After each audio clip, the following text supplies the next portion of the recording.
point, because typically we start with divergent opinions. Of course, in the detail, there will be opposing or divergent opinions on the detail.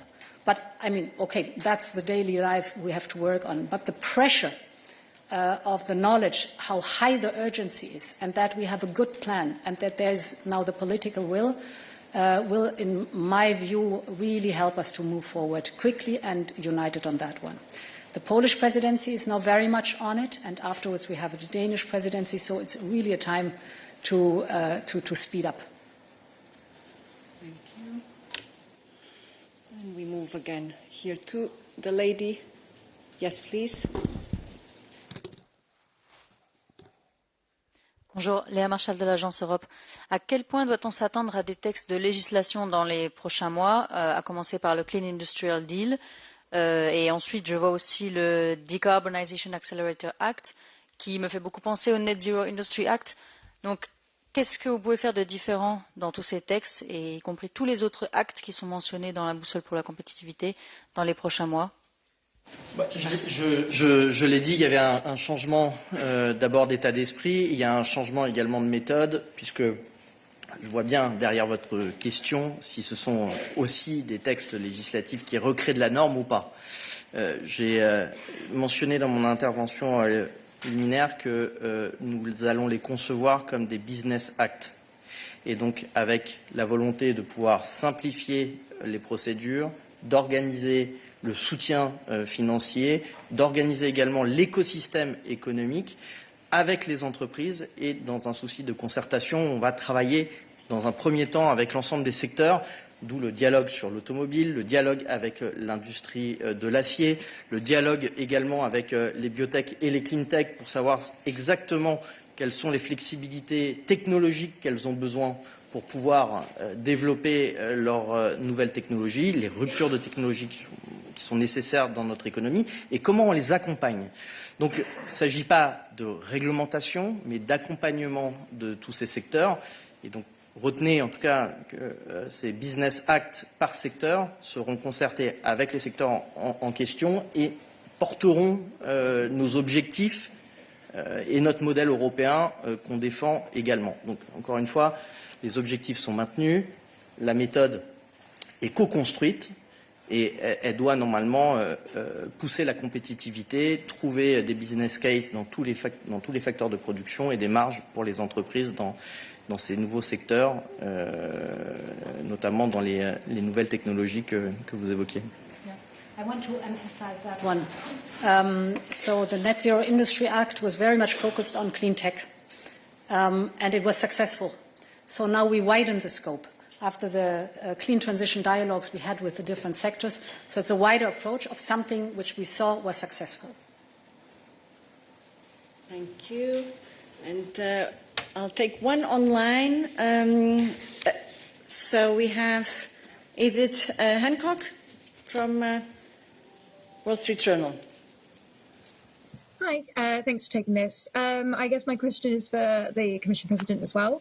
It's about the cutting of the red tape by 25% figure, and I feel like this is something that's come up a few times over the last year or so. You mentioned during your speech that you would hope by the end of the mandate that you would have proposals that would signify a cost-cutting exercise of about 70 billion euros annually for companies, but those proposals, you know, they'd have to go through the EU legislative process, which, you know, is famously streamlined. So I guess my question is, how soon do you anticipate European businesses to benefit from that policy initiative?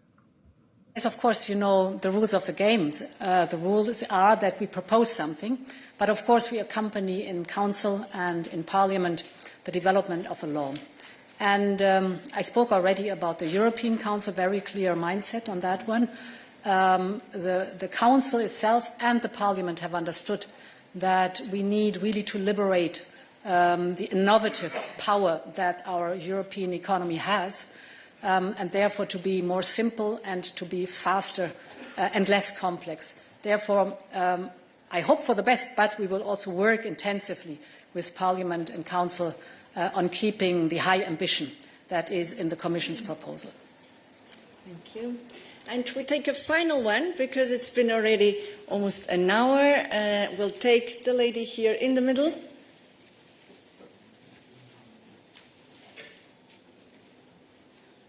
Sorry. No, I wasn't seeing well. Can you put your hand? Yes, you please.